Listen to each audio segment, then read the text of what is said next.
My name is Jamie Lassane Spears. I am the Family Engagement Specialist here at Child Care Answers. We are your local child care resource and referral. We support families and community organizations and just helping you find childcare or other early education resources like InSource. And so InSource is here with us today, and Lisa Paddock is the Assistant Director and Parent Liaison to the IDOE, the Indianapolis Department of Education. So I'm actually just going to turn it over to her because she'll be able to explain about what today is all about and share a little bit more. And Lisa, it's so great to have you here today. Well, Jamie, thank you for having me here today. And thank you all for joining me. It is a beautiful day. And you could be outside, or perhaps you're going to watch this as a recording, and that's wonderful. We're just so glad that you joined us today because we're going to talk about communicating. And we know that everybody communicates no matter what and in whatever way that they do. So today we're just going to go over some talking points about good communication. As Jamie said, my name is Lisa Paddock, and I am the InSource Parent Liaison to the Indiana Department of Education, and I'm also one of the assistant directors at InSource. And I have been at InSource about 20 years, 3 as a volunteer, 17 as a paid staff. And everyone at InSource has a child or a sibling that has some type of a special health care need. So we have been on both sides of a case conference table. So today we are going to talk about communication, and communication is vital. So we're going to jump right in. So one of the very first things, of course, now we talk about legal disclaimers. I'm not an attorney. InSource, we are not attorneys. We are here to assist families. We are here to help build bridges, and we are not in any way giving legal advice. We're not legally representing anyone. When we assist families, what we can do is provide information and support. We help families learn about their rights, their roles and responsibilities, and the various procedures that exist. We can help you learn to advocate for your child and brainstorm with you about different options that might be available. But if you are needing legal representation, then you would want to reach out to a licensed attorney and move forward with that type of assistance. Okay, just a little bit more about InSource. Here's our mission, our vision, and our belief statement. InSource is a grant-funded parent organization, and it's part of a national network. As I stated before, most InSource employees are parents or family members of someone who has a special health care need, and we are free to parents. That is one of the wonderful things. We assist families. Many times we're asked, well, what do we owe you? Absolutely nothing. We receive state and federal funds to help families and community stakeholders and give technical assistance in any way that we can. So we are free of charge to families. Okay, you might ask yourself, how does InSource help? Well, we help in a variety of ways, and typically it is over the phone, but we have a variety of ways additionally. So our main office is located in South Bend. We do support families statewide. We have regional staff that are located throughout the state in the areas where they live. We feel this allows our regional staff, who are called special education liaisons, to establish and develop relationships with families and schools that they work with. We provide phone and electronic assistance, and we do also attend case conferences and 504 meetings when we are needed to help facilitate communication. We are one of the last parent training and information centers where their staff do attend case conferences with families. Most have given that up because it's very time involved and extensive, but we feel it's very, very important to continue that service. InSource staff assist in the understanding of parents and students and educational rights and responsibilities. We provide information about special education process. So if you want to know about the dispute process, what to do if you don't agree, you can get information about complaints, mediation, due process, facilitated IEPs. We help families and schools work together and develop positive working relationships. So we do help with those hard conversations. We are there to do that. We do know Article 7. But we are not there to create adversarial relationships between the school and the family. We are going to leave, and that student is going to stay there. So we are here to try to help facilitate and remove some of the emotionalism and assist families with some of those hard conversations and brainstorm about how the child can access their faith, their free and appropriate public education. And we help parents and students become better advocates. That's one of the most important points, because parents are the best advocate for their students, and they know their student, they know their child, and we're here to help understand the advocacy and special education process and gain tools to become a better advocate. Okay, moving right along. Communication.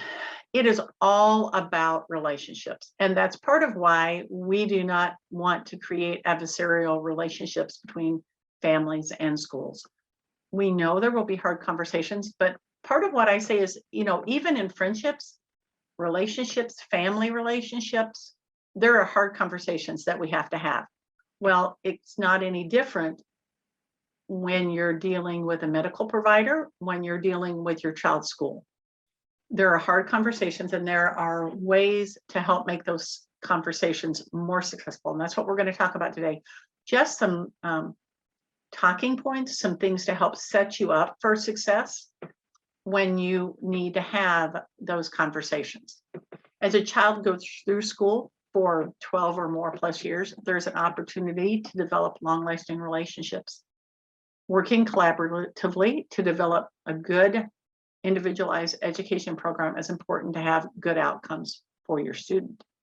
Today, we'll be talking about the importance of good communication between parents and schools, and the need to develop a good working relationship with the individuals tasked with developing that IEP for your student. And specifically, we're going to discuss some things: the definition of communication, how a message is communicated, strategies for active listening, types of communicators, and problem solving. Okay, so you probably have already heard this comparison before. It's been around a while, comparing relationships to a bank account, but I've always really liked it and appreciated it. And we are going to compare the relationships you have with the school and other service providers to a bank account. And as I said, you've probably heard this, but it really does make sense. Positive working relationships, collaboration, and negotiation skills go hand in hand. William Ury is one of the world's leading negotiation specialists. He has mediated in a variety of different very high stress situations. He negotiated he negotiated ceasefires, corporate mergers, a variety of different things. And he discusses the relationship as a type of capital building, and that a good relationship is like a savings account that you can draw on in moments of trouble. And again, if we compare it to bank account, if there's nothing in that bank account, you're going to overdraw it. So when we're talking with school staff, some of the things that we can do to try to build positive relationships and to have our bank account more full is to understand that school staff, or whoever you're dealing with, providers, are individuals. They have their own concerns. They come with their own baggage to meetings. They have their own personal problems. They are going through health crisis. They are going through divorces or problems with their children. Getting to know them and helping them get to know you are ways to make deposits to build the account.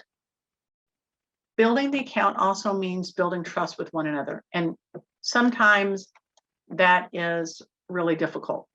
And one thing I do say is, if there has been a major incident, a major rift in the trust, it is better to try to have some moments to talk that out in the meeting, to see, are there ways to get past that, or at least are there ways to acknowledge it and give the steps that the party is going to show to try to help prevent that situation from happening again.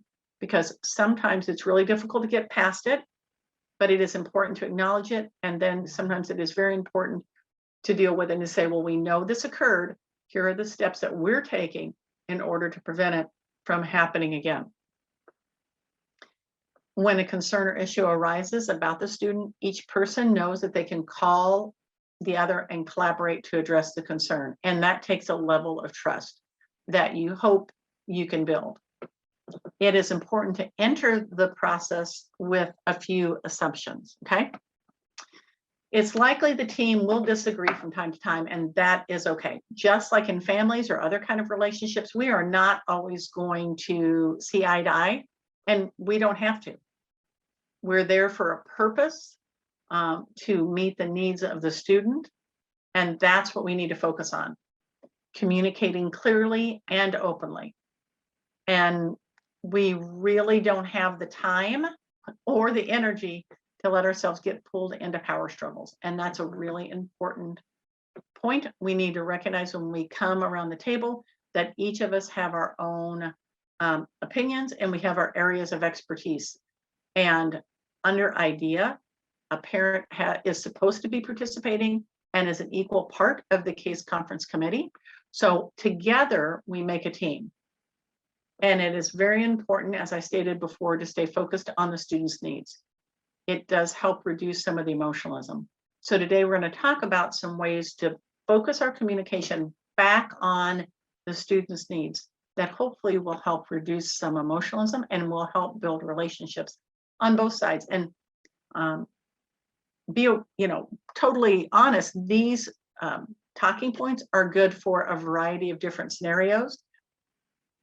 It really does deal with how to think about what the main issue is and ways to remove some of the emotionalism and to be assertive, but not aggressive or passive in the method of communication that you choose.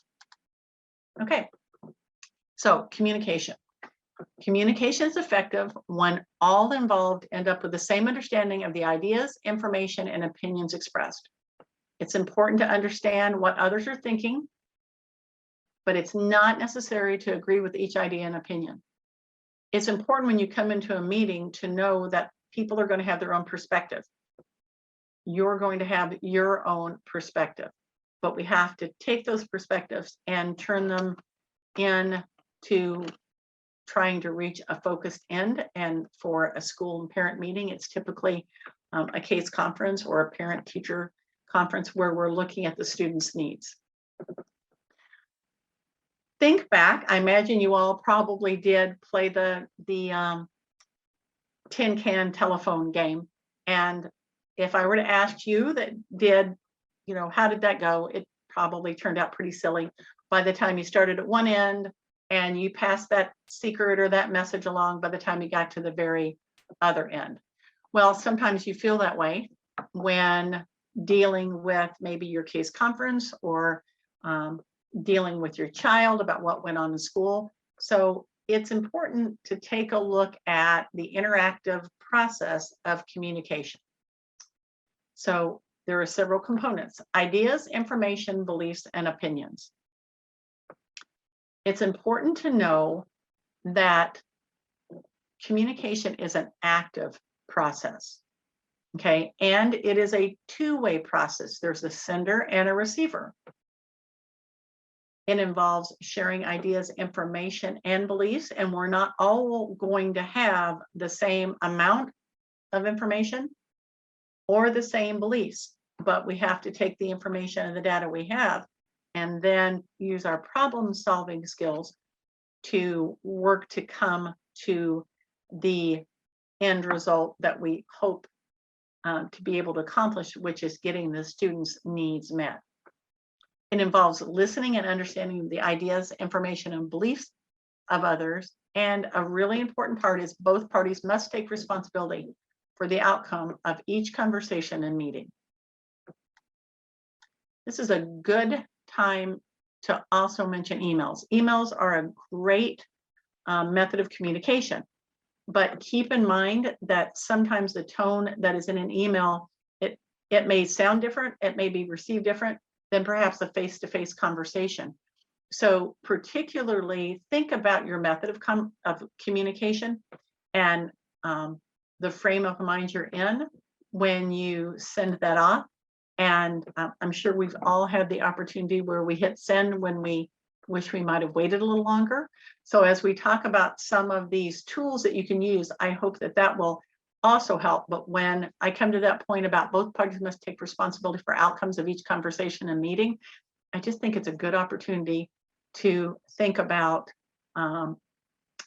considering if you received a similar email or text message, voicemail, how would you receive it? Thinking about what does this sound like? What does my communication portray? Okay, so there are some things that can interfere with clear communication. And so I'd be really interested if anyone wanted to unmute or put in the chat if they have any thoughts of some things that can interfere with clear communication. And then I'll give you a few things that I can think of. Hi, I would say the type of mood that you're in could affect your communication. Like if you're really frustrated, you could come off as very passive or aggressive.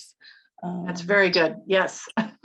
The mood when you write that email and hit send, don't we all wish there was like a 3-minute or a 5-minute time you could grab that email back, right? But that's very good. Anyone else? Tanya says different languages in the chat box. In different cultural experiences, that is a very important part. Okay, here are some things. Additionally, not understanding the words or the jargon, okay? Or even as we talked about the language of the speaker. In special education, it is very well known. I call it alphabet soup. So we're going to have an IEP meeting to go over your child's FBA so that we can write a BIP. So I also say that, you know, I feel fairly intelligent until, for instance, I take my car to the mechanic, right? And then all of a sudden the mechanic is telling me that there's all these problems with my car and I don't even know if my car has this part. I sure don't know what it would take to get it fixed or how long it should take. So our frame of reference, our life experience plays into how we communicate. Additionally, not fully paying attention to what's being said or feeling like who we're communicating with is not paying full attention to us is something else that can very much interfere with clear communication. All these barriers between senders and receivers hinder communication. So now we're going to break them down a little bit more. Okay, so we're going to focus many times on what we are communicating, then on how we are communicating. So take a look at this slide. You may have already seen this, but every time I see it, it really does speak to me about the meaning of a message, that we get more from what other people do and the intonation or the voice than what they actually say. Communication is much more than just talking. The nonverbal signals and characteristics convey a lot of meaning. Body movement and language. I'm sure that you have all been in meetings or even in your own household when you ask your child to do something, your spouse, your significant other, or you're in the community, you're in a medical appointment, and the person's body language is not reflecting that they're listening. We might have eye rolling, might have twirling in their seat. We might have nodding, frowning. All those visual aspects are going to tell us whether someone's agreeing, not agreeing, engaged, whether they care at all, and even their level of frustration. The favorite is always eye roll, right? So the things that we see from someone else's body language is vital. So we want to also think about how we're portraying things. Are our arms crossed? Are we setting up looking attentive? Or I remember one meeting in particular where it was very obvious that there was a disconnect between the family and the principal, and there was no communication the whole case conference with the principal, but it was obvious that that relationship had been significantly damaged, and the hope is to put it back together, right? But you can't do that without some communication about what's happened and what we're going to do moving forward. Additionally, vocal signals, tone of voice, volume, pace of speech. We've all been in meetings where someone is talking really fast or really, really soft or really, really loud, and their vocal signals make it hard to focus on what they're trying to communicate. And surprisingly, there is that 7%, and it's only 7% of the meaning of the message comes from your spoken word. So think about that when you're trying to convey something, that your showing of active listening, the way you're interpreting what other people are saying by their body language, there is so much more that goes into communication than what someone is actually saying. The bulk of the meaning, 55% comes from what a person sees, and then 38% from the tone and pitch of voice, whether you feel welcomed, whether you feel you're getting the cold shoulder. Someone could say one thing, but it's very obvious you're getting a cold shoulder from their body language and their tone of voice. So we want to be really mindful how we portray and how we receive information that's coming back. And sometimes just even sharing that with someone, I get the feeling, and we'll talk about I statements later, that perhaps you're frustrated. And I get that feeling because your body language tells me that. It is important, of course, to choose words carefully, not saying that what we say verbally is not important. It is vital, but wanted you to get an idea of just how much those other two components, our visual and our vocal, play into communication. Okay, next, we're going to talk a little bit about understanding. While it's very important to pay attention to the nonverbal messages that we're sending, it is equally important, of course, to stay attuned to the nonverbal messages that people are sending, but we also want to think about what's going on in our communication. Okay, so Stephen Covey has written a book. You probably have heard of it or perhaps read it, 7 Habits of Highly Effective People. And one of the habits is one that I really appreciate. And we've got it in quote here: seek first to understand and then be understood. So in a conference, if I attend or our staff attend, many times we're going to be asking some open-ended questions, because there's no way for us to know what goes on in that child's day without asking. Additionally, we're going to ask open-ended questions about statements we don't understand. What does that look like? Tell me, how did that happen? What occurred there?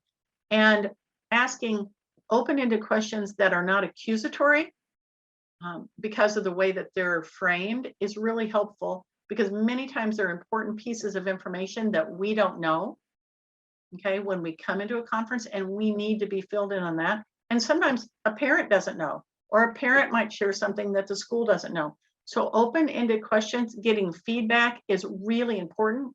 And that's what this quote refers to. First, we want to try to understand what the problem is.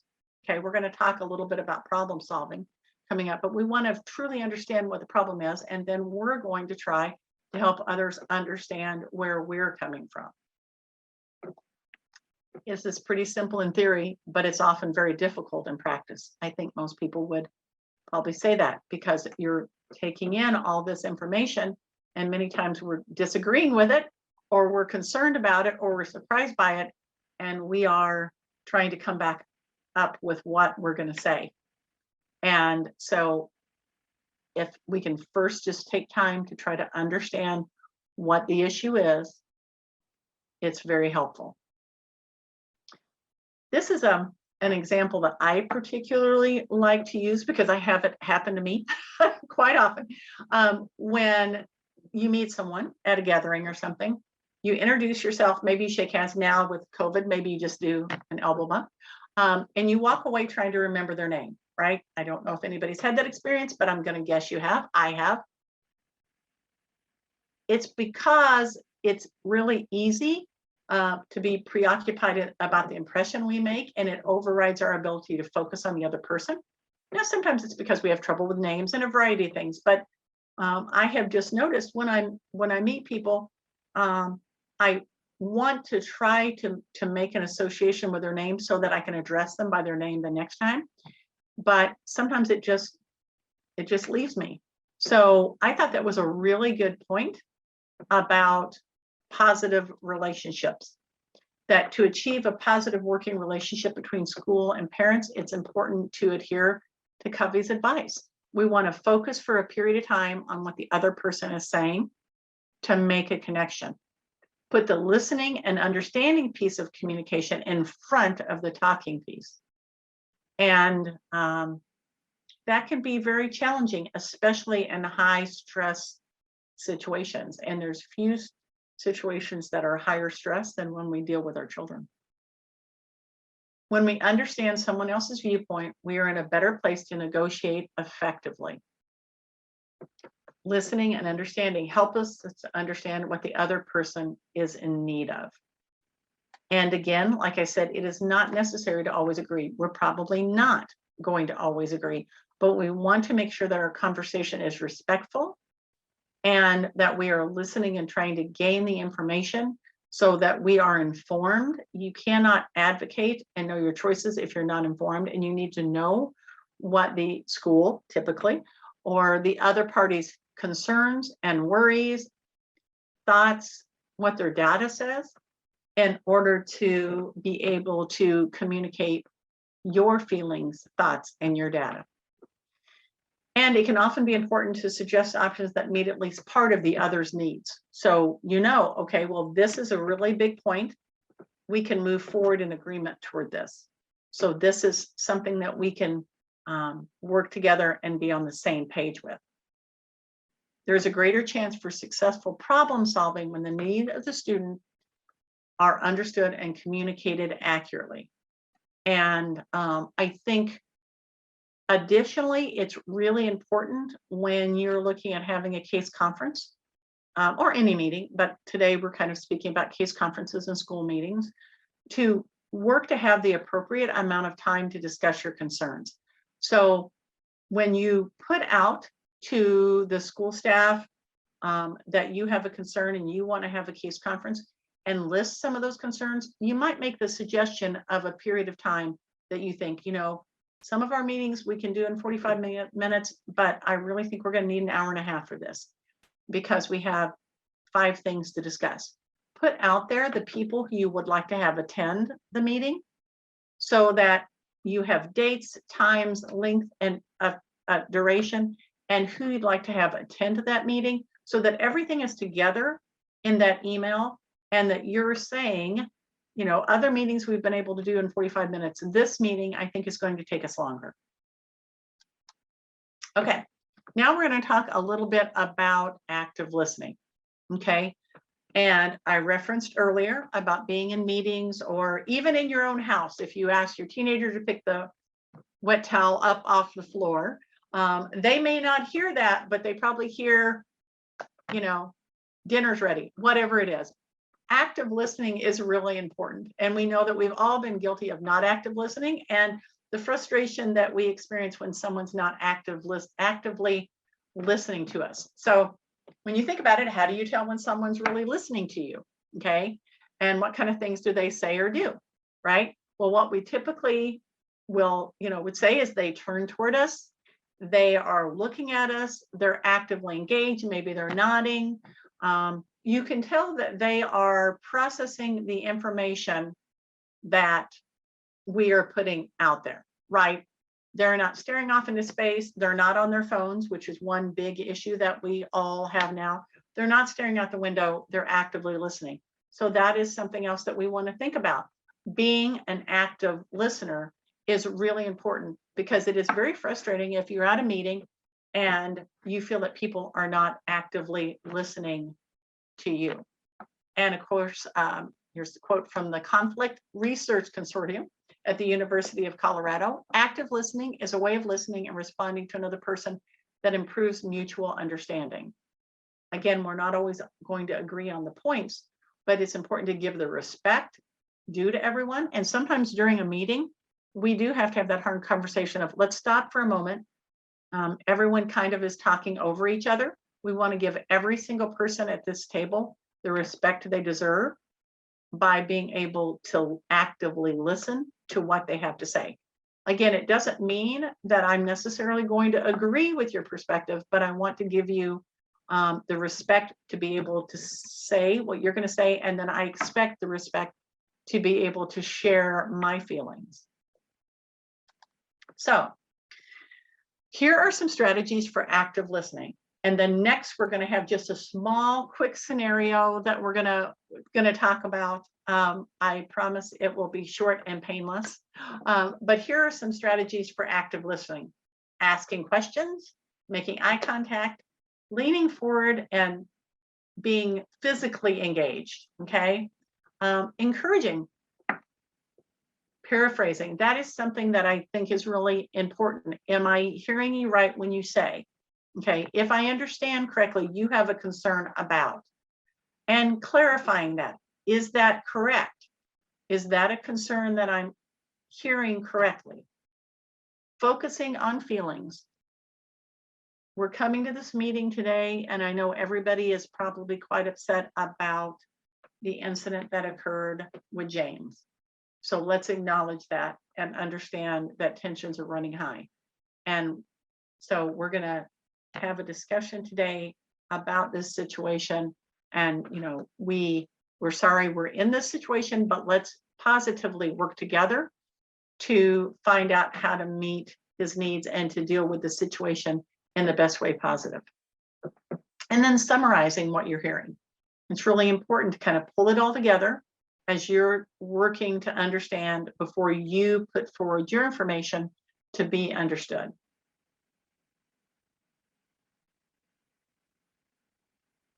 So we are going to, at this moment, I'd love to have anyone talk about some type of active listening strategy that they use or they've seen use that they thought really did make a difference.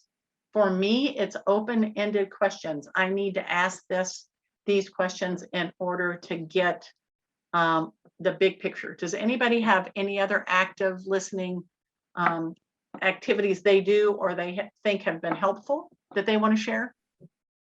In the chat box, we have what I hear you say is, so just making sure you're like clarifying what you hear versus what they are saying. I agree completely with that. I find sometimes because of my own personal experiences, sometimes what I hear is a little bit different than what they're actually saying. So just getting that clarity really helps a lot.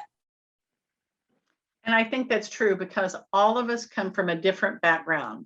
Okay, different life experiences. And what we bring to the table is going to be very different from someone else. And I think family dynamics, culture, religion, upbringing, trigger events, there's a variety of different things that are going to make a difference in the way that you put out information and the way you take in information. Additionally, we know, as I stated before, when it comes to our children, there's nothing more that we care about than our children, right? So it's really important to recognize when meetings may become more stressful, or sometimes you even enter them and know that they are already, you're starting from the get-go that they're going to be. So we are going to talk about the 3 types of communication. So we're going to talk about passive, aggressive, and assertive. So I'm sure everybody can think of examples of each of these as far as that, but I wanted to talk a little bit about the difference And I'm sure everybody's experienced all of them. So passive communication means not clearly stating your wants, needs, and opinions. A passive attitude is characterized by thinking some of these kind of things. Others know more, others won't listen, so there's no need for me to speak up. There is a lot of feeling of powerlessness, or that I have a little value, a small amount of value that I can contribute. And that's not accurate. Being passive results in not getting your desired outcome, and it often results in feeling resentful or bitter. Being passive can sometimes be confused with being polite, but it is possible to be polite and state your opinions at the same time. Okay. Aggressive. Now, this has become a word that we are hearing all the time now, whether it's aggressive actions in the community, aggressive driving. Things in our society have changed over the last 30 years. And sometimes,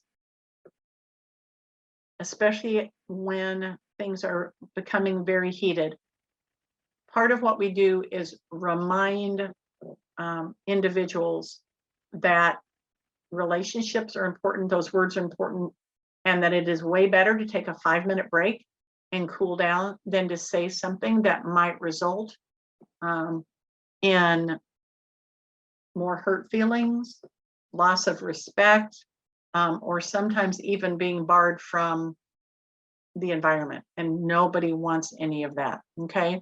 So obviously, aggressive communication means behaving with anger, right? And since our children are our most precious things, sometimes it is really easy to confuse aggression and assertive communication. But there is a difference, and you can assertively communicate without being aggressive. And I think that's a really important thing to think about in those high tension moments.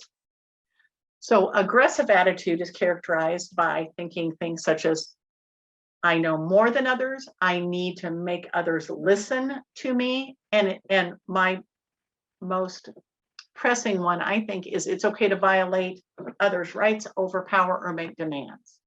That's kind of my key point when I think about aggressive.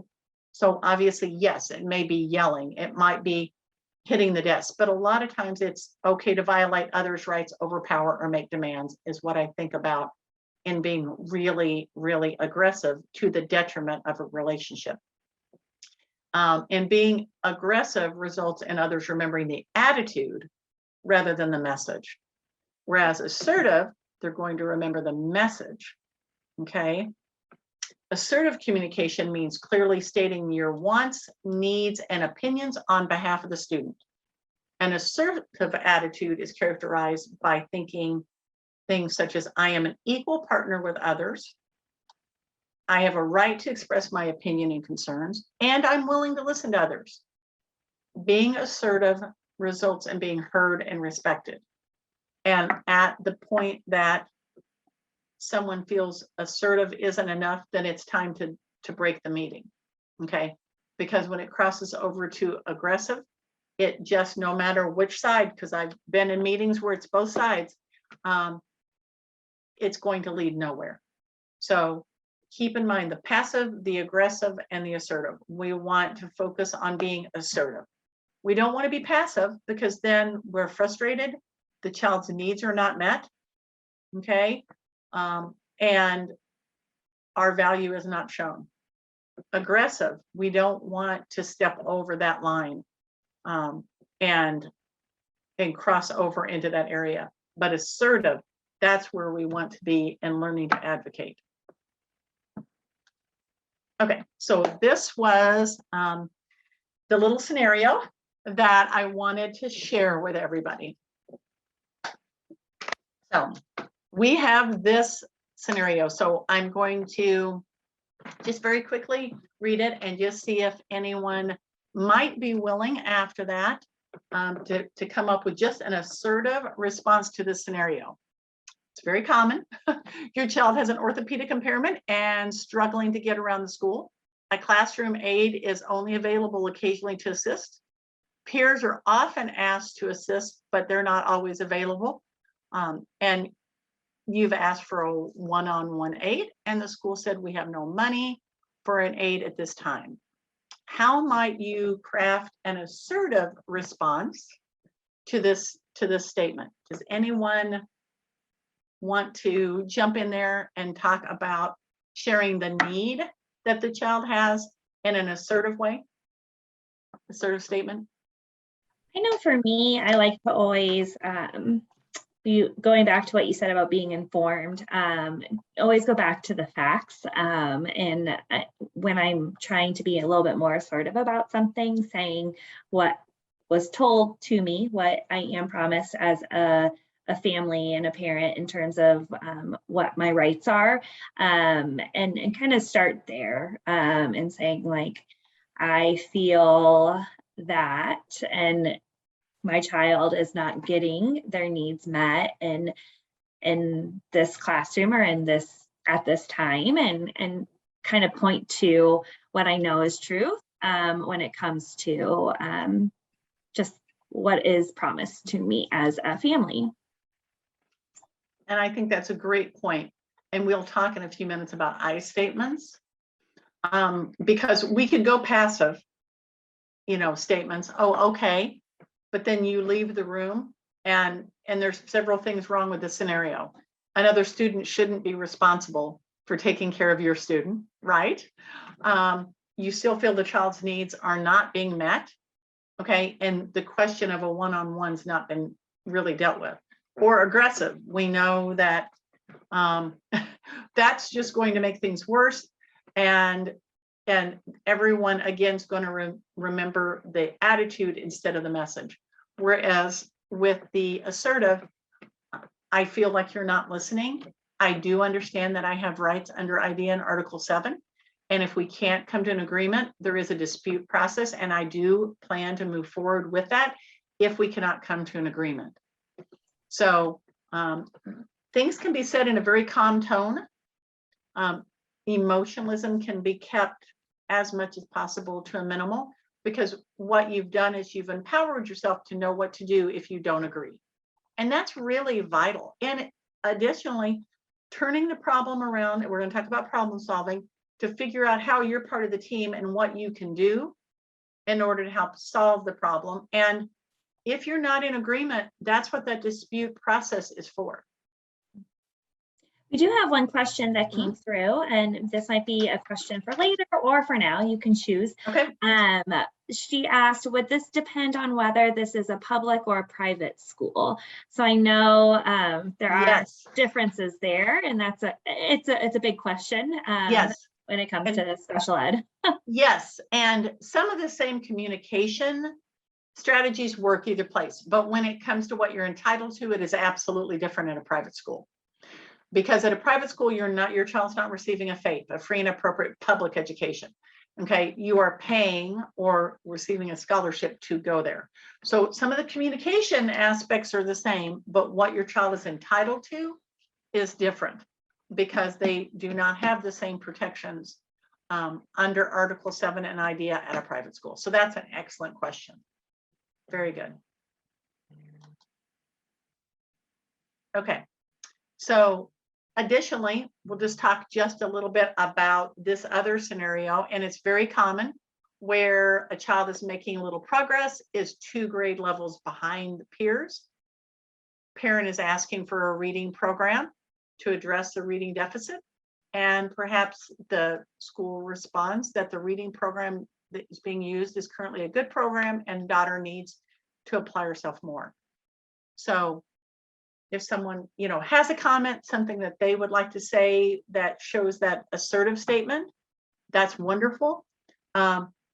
Otherwise, part of what I talk about at that point is that reading program may be very good for other children, but it's not working for my child. Okay. And, can you share with me the data that you're going from to show that my child is not applying herself? Because we want to look at data. So, if the discussion is, well, she's not turning in homework, then the next question is, do we have an underlying cause for why she's not turning in homework? Perhaps it's not just that she's not applying herself. Has anyone looked for the underlying cause for that? So those are the type of things that show that you're focusing on the child's need, because you're not necessarily saying the reading program's not good, but it's not working for your child. That second example tugged at the heartstrings a little bit. I think when they imply that your child is not trying, it can be really hard not to make a stressful or emotional response. So I appreciate that example, because that's very challenging as a parent. Okay, so one thing we're always trying to teach our kids, one thing we're always trying to learn, or I'm trying to learn, and we're trying to utilize our steps in problem solving, because we come to a conference many times, especially if it's maybe not an annual CASE conference, we're coming because there's a problem, right? And that also means that we need to communicate about the problem. So here are some of the steps in problem solving, okay? We're going to define the problem, okay? That is really important to separate it from the other noise, okay? So we can combine our good communication skills with systemic problem solving to advocate more effectively. And it's essential to use communication skills and be systemic in solving the problem, because problem solving skills and good communication equal effective results, okay? And very first thing is we're going to start by defining that problem. Many times there's other noise and other things going on, and we want to laser focus in and give thought to what the problem really is, and describe how the student is impacted, and be ready to state it very clearly, okay? The problem is that, Johnny continues to fail his science class, and, the real issue is X. He doesn't understand. I feel he has not received the remediation that he was promised. He is failing the class, and I'm letting you know that I don't believe that he's accessing his faith this way. And here is my solution. Keep in mind, you can always make proposals. You can propose, just as school can propose a free and appropriate public education, you are welcome to make proposals. And sometimes that really helps to have thought about something and make a proposal. Can we try this? Could we do a pilot of this? What about if we collected data for 6 weeks on this? Okay, things don't have to be permanent necessarily. So what's written in an IEP is exactly what's supposed to happen. But don't be afraid to say, you know what, could we do this and collect data on this for 6 weeks and then meet again? So you can always call a CASE conference at any time, okay? And so it doesn't have to just be a year. So don't be afraid to brainstorm. The IEP is a contract, but it is also fluid. You can meet again, and then you can go back over the data that you've collected. But it's really important to define the problem and clear away some of the other noise that might be around that problem, okay? Gather written data to support your position. This is really important because you want to look at progress monitoring, you want to look at grades, you want to look at behavior information, and you want to put it together, okay? And you want to say, here's the big picture. I have been called X amount of times, or it appears that he's having X amount of behaviors. And you can rely somewhat, by all means, on asking for specific things. I'd like you to collect behavior information about this topic on the behavior plan. You have said that this is a target behavior. This seems to be what's impacting his education and relationships. I need to have data about how often this happens, the intensity, the frequency, all of those things. I need to see data, written data that basically is explaining this, or bring written data that supports what you think, okay? And come prepared with ideas and solutions, okay? So sometimes just thinking through all of this, coming back and propose.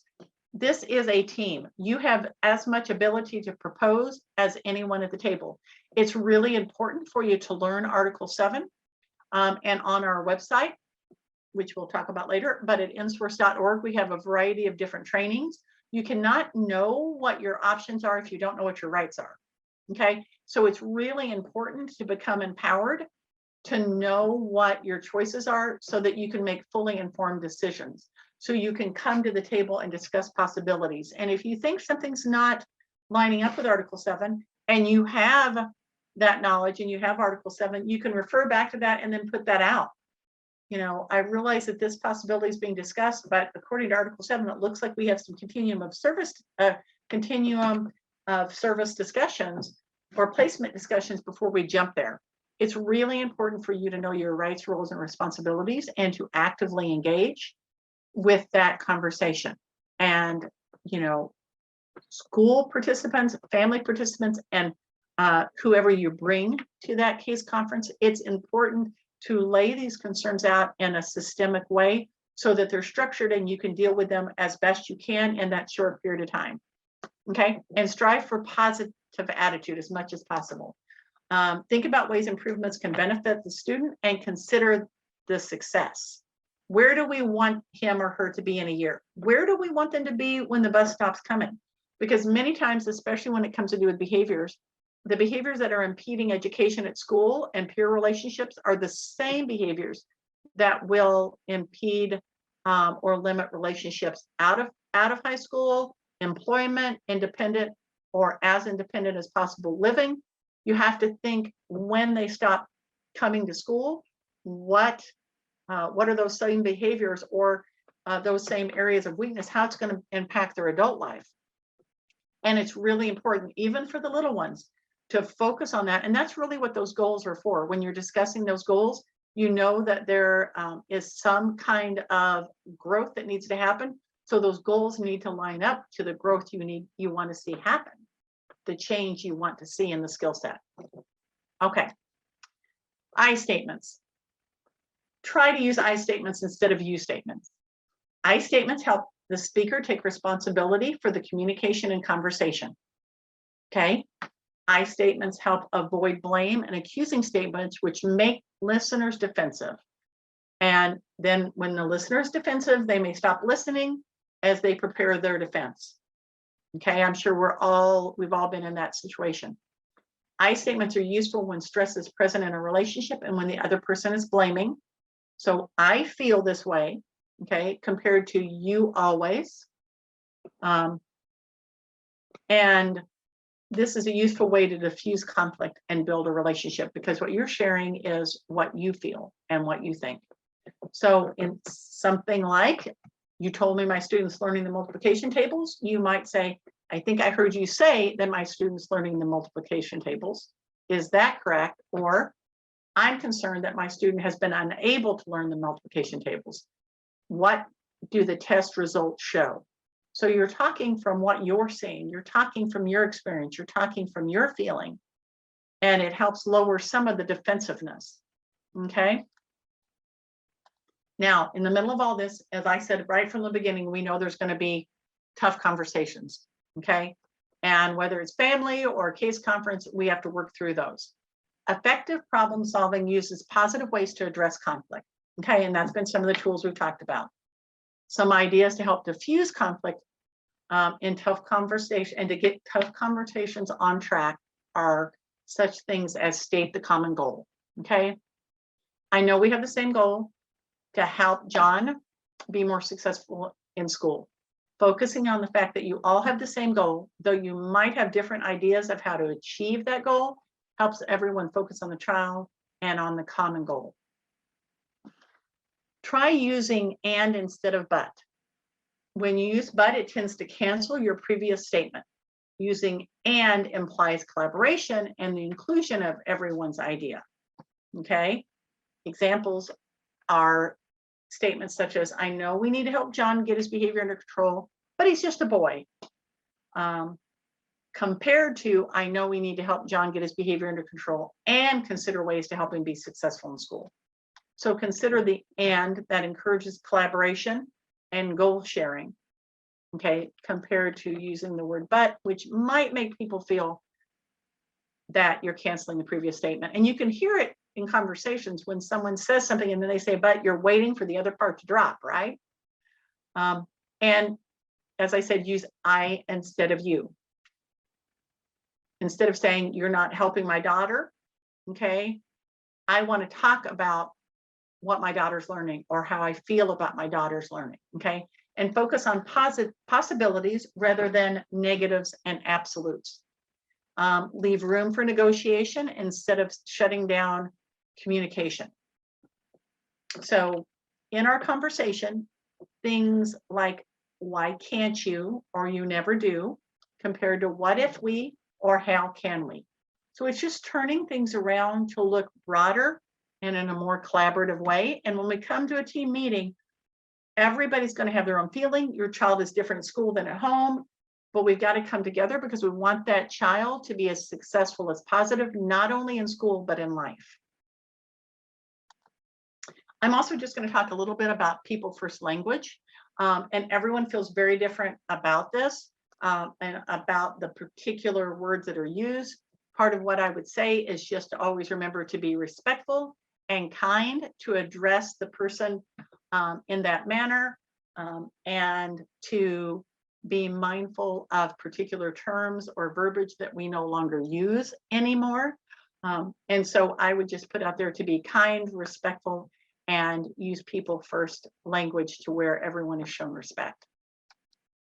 In summary, remember that there are specific steps for effective problem solving, that the use of I statements helps get the message across in a way that does not accuse or place blame. When everyone focuses on the student's needs, it's much more likely that the adults who are responsible for supporting the student's learning will contribute to the student's success. And I am so happy to have been able to be here today. I will mention we do have a volunteer program where we train our volunteers. We do reach all across the state and we utilize our volunteers. Our volunteers are important to us and they can do a variety of different things, all the way from setting up information fairs or even just simply getting the venue for us, to going through continued training and attending case conferences at times, helping us with trainings. So if anyone is interested, we do have a whole volunteer program, a vetting program that a volunteer goes through before they are actually one of our volunteers, so that they know our mission, our vision, and our belief, and where we're going in building relationships. But we value our volunteers and we really appreciate them greatly, and we want to build that program. Additionally, here are some of the ways that you can contact us. Please visit us on Facebook, Twitter, Instagram.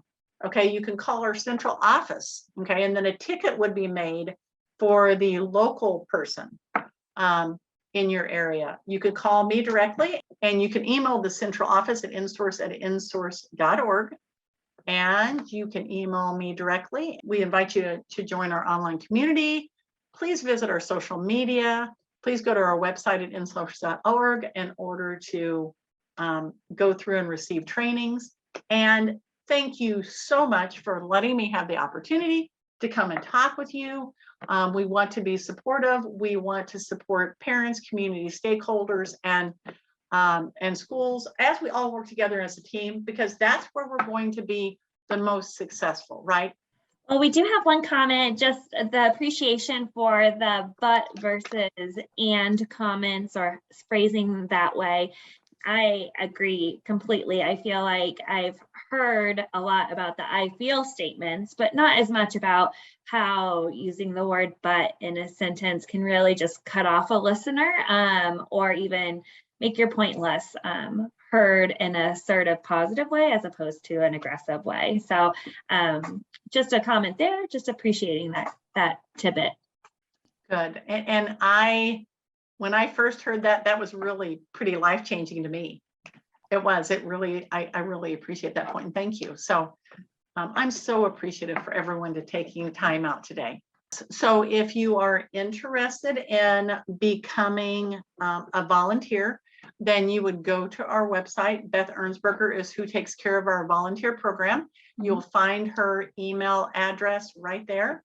And you could contact her, you could call her, and then we have an intake form. We talk with the person who wants to be a volunteer, we gauge the, what are you interested in? Some people want to help at fairs. Some really want to attend conferences, but we do actually have a training program to go through and to help you understand Article 7 and to make sure that, we share with you our mission and our vision. So all you have to do is go to our website and find best information, or you're welcome to call me or email me and I'll forward it on to Beth. Great, thank you. And same with the interpreter. I'll get anyone matched up that needs to. Awesome. Well, if you don't have anything else, I will officially say thank you for joining us today. I know this information is super important just for general life, and so thank you.